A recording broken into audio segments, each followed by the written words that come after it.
Olá, seja bem-vindo à SR Consultoria e estamos aqui para tratar mais um requisito da norma ISO IEC 67025, dando continuidade então à nossa playlist de interpretação dessa norma. E hoje nós vamos falar então sobre rastreabilidade. O que é rastreabilidade, para que ela serve para o laboratório e também como é que funciona para você poder demonstrar então essa rastreabilidade. Vamos lá.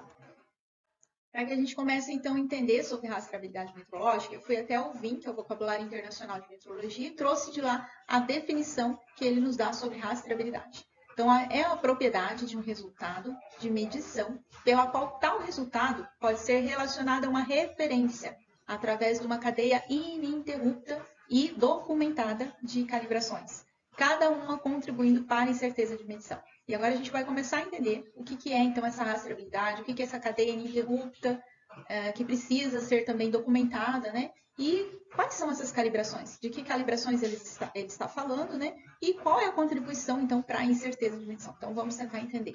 Para facilitar o entendimento, eu trouxe aqui um esquema que explica a hierarquia desse sistema metrológico, não só aqui no Brasil, no nosso país, no contexto de avaliação da conformidade, como também no contexto de avaliação da conformidade em outros países. Ou seja, a 17025, como eu falo lá no meu treinamento, né, de interpretação da norma ISO IEC 17025, que os países, né, de forma global, aí, têm um acordo mútuo de reconhecimento, então, dessa forma de organização do sistema metrológico, reconhecendo de um país para o outro, seja nos trâmites de negociação de compra e venda, seja na questão de pesquisa e desenvolvimento tecnológico.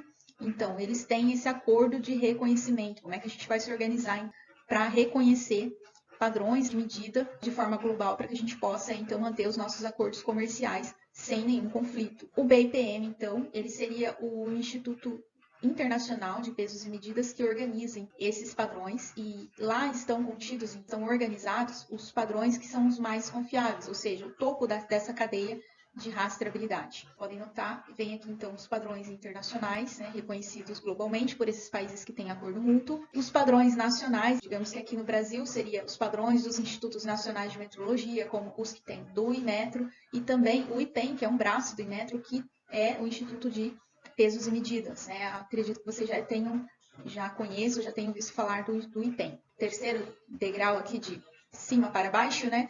Tem, então, a questão da calibração. E aqui estão os padrões, né, nessa cadeia, que representam os laboratórios, então, acreditados. Aqui no Brasil, acreditados pelo Inmetro. Lá fora, acreditados pelo seu órgão máximo de avaliação da conformidade, como o Inmetro aqui no Brasil. Depois, os laboratórios de ensaios, né? Então, os laboratórios de ensaios que são acreditados por esse reconhecimento aqui dessa cadeia. Ou seja, né, esses laboratórios de ensaio, eles vão pedir a calibração, então, para laboratórios acreditados pelo Inmetro. Então, dentro desse contexto da 17025, sempre que for possível, a norma vai pedir para que você faça uma calibração junto àqueles laboratórios que são constantes à rede brasileira de acreditação que é reconhecida pela CGEC e Inmetro aqui no Brasil. Ou fora, como tem casos, né, de alguns equipamentos que podem ser calibrados que não tem aqui, mas tem fora, no país vizinho. E se não, tem uma outra forma aí de você poder demonstrar essa rastreabilidade metrológica da melhor forma possível. Mas quando tem, é dessa forma que é demonstrada, então, confiança metrológica. E aqui, por último, estão, então, os padrões de trabalho dos laboratórios em geral. Tá? Então, todos os laboratórios, aqueles que não são acreditados, né, não são reconhecidos dentro dessa rede brasileira de calibração,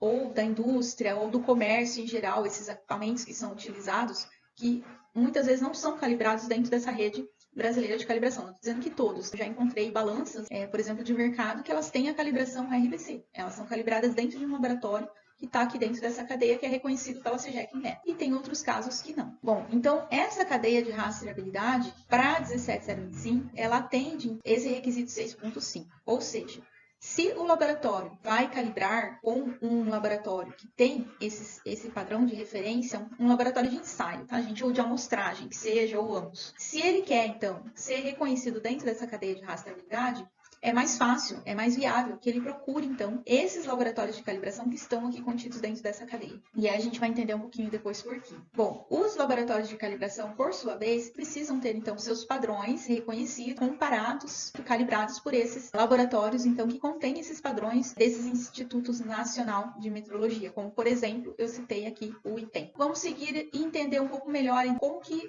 faz para demonstrar o cumprimento desse requisito 6.5. Sempre que possível, como eu comentei no slide anterior, esses equipamentos, para que eles sejam reconhecidos, né, como confiáveis, como emitindo resultados confiáveis, eles devem procurar estar dentro dessa cadeia de rastreabilidade. Quando não for possível, tem outras formas ali que a norma traz, que podem ser realizadas para que também demonstre confiança nos seus resultados. No entanto, no item 6.4, quando ele começa a falar, né, dos equipamentos, que ele traz ali desde você descrever o equipamento, de você identificar univocamente, todos esses cuidados, esses requisitos que a norma traz sobre os equipamentos que devem ser calibrados para que emitam resultados com confiança, com confiabilidade, válidos, todos aqueles requisitos que ele pede, aqueles cuidados, ele já está tratando, então, da confiança desses resultados, não só por meio dessa cadeia de rastreabilidade. Então, para que você chegue também nessa confiança, que é emitida por essa cadeia, né, que é reconhecida, um laboratório acreditado pelo Inmetro, um laboratório de calibração, um laboratório de ensaios, né, reconhecido pela CGEC Inmetro,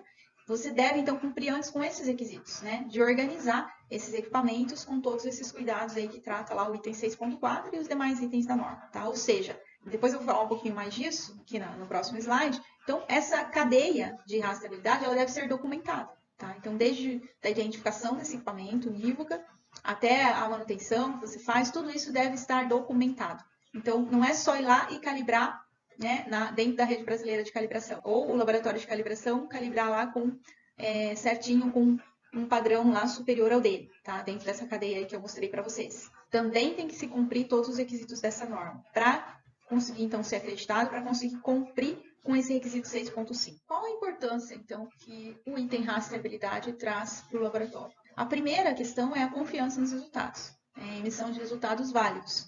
Naquela cadeia de rastreabilidade, lembrando que ali são a rastreabilidade dos erros. Então, quanto maior a escada, né, que sobe lá para o BPM, menor são os erros, menores são os erros. Então, sempre o padrão da base, ele deve comparar com o padrão de cima da base. Então, digamos assim, vai diminuindo os erros e vão se tornando um padrão mais confiável, né, com mais confiança, conforme vai subindo no patamar de rastreabilidade ali daquela cadeia, daquele sistema que eu mostrei para vocês. A outra questão, a outra vantagem, outro benefício é que você está dentro de uma cadeia reconhecida globalmente, porque são vários países que fazem parte desse acordo, né, de reconhecimento desses padrões de medidas, de medição. Estando, então, em conformidade com esse requisito, por conseguinte, o laboratório ele vai gerar mais confiança aos seus clientes e demais partes interessadas, né?